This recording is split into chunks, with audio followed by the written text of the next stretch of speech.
Okay, hello, this is William Whitecrow from Sovereign Minds, and we've got a special guest for you tonight. And Nate, you go ahead and take over from there. Yes, we have special guest Gerald Celente. He's director of Trends Research Institute, publisher of Trends Journal. He's the author of Trends 2000 and Trends Tracking. Welcome to Sovereign Minds, Gerald. Hey, thanks, guys. So, you've been right on many different occasions about... Just to name a few is the 87 stock crash, the dot-com bubble, and the panic of '08. So I got a question for you. Where do you see our current trend heading? Well, the economic trend is heading downward. We're going into the greatest depression. And you're not going to get out of it by printing digital money not worth the paper it's not printed on. It's as simple as that. And this is global. The European Union is breaking up as we speak. There are riots going on throughout Europe. Students are protesting in England, in Italy, in Ireland, in Spain. This is the beginning of a major global economic crisis, and it's not going to be fixed by printing more fake money. It's as simple as that. I agree. Yeah, I agree on that. I'm watching that in our own communities every single day. Things are just getting worse and worse and worse. What would you advise the average American to do in that? Well, first of all, the people better stand up and speak out because they're going to be shut down really quick. We're seeing it with this latest Homeland Security scam of Walmart shoppers beware. You know, somebody's going to rat you out. And what they've done first is a subjugation of society. First, they stole our money, and they distributed among their friends, as we're finding out now with the new information that has been revealed as a result of the Dodd-Frank bill, that the Federal Reserve has lent, spent, and guaranteed over $13 trillion. It's like us sitting at a table and playing a hand of cards, and two players are passing cards under the table. And that's what they've been doing with trillions of dollars that they've been passing to their buddies over in the European banks, McDonald's, General Electric, hedge funds, who else? Verizon, let's see. MSNBC. Private equity firms, banks, at basically zero interest rates. Wow. And all under the guise that, hey, it's good for us. Right. It's funny how that always happens. It's always for the best of the population, isn't it? Oh, yeah, because here's the deal. It's really simple. And people better grow up and get it straight. This is what the politicians, your congressmen, your senators, your legislators, and your secretaries of this and that and presidents are telling you. Get up in the morning. I don't care what time it is, 5:30 in the morning. Take care of the kids. One of the kids is sick. It's too bad. Get somebody to watch the kid.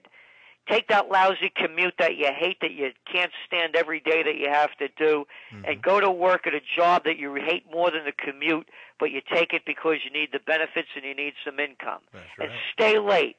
And I don't want to hear any back talk. And then when you get home, pop something in the microwave that's as nutritious as a can of Diet Coke, and then call it a day. And by the way, give me all your money. Right. Work for me for 4 months out of the year for free, please. Exactly. What 4 months? You're working every day of your life. That's right. That's right. Definitely. What do you think about the food situation that's going on out there right now? I'm sorry, the what? The food situation, GMOs and all that.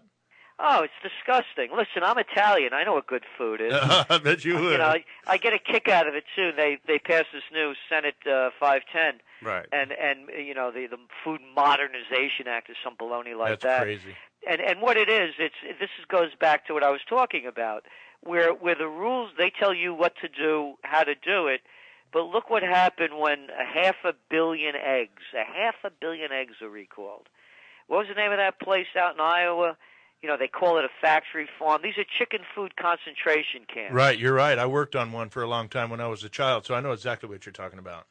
And I love the names they call them, like Sunnyvale Farms, the Federal Reserve, Cloverdale Farms. How about Auschwitz Farms? Right, there you go. And so anybody that doesn't know the hand that feeds them, to me, deserves to get what they get. I don't buy corporate food. Right, that's the whole Everything problem. I buy local. I'm up here in the Hudson Valley. I buy grass-fed beef. I buy all the local vegetables I can. And when I was married, I was married for a long, I haven't been married for a long time, but when I was, we used to can everything that we grew in our garden. Yeah, there you go. So the food situation is only going to get worse. It's killing people's brains as well as their bodies. Right. Yeah. I think that's the whole problem. People are going to the corporations way too much, and we need to just get local. Yeah, and I agree. People you won't have to deal with millions and millions of chickens. If you go to the local level. So you're right. What we've been preaching out here, to be honest with you, is buy within 50 miles of your home. I mean, if everything crashes, you're not going to be able to travel all over the place and everything. What do you say about that? I think it's great.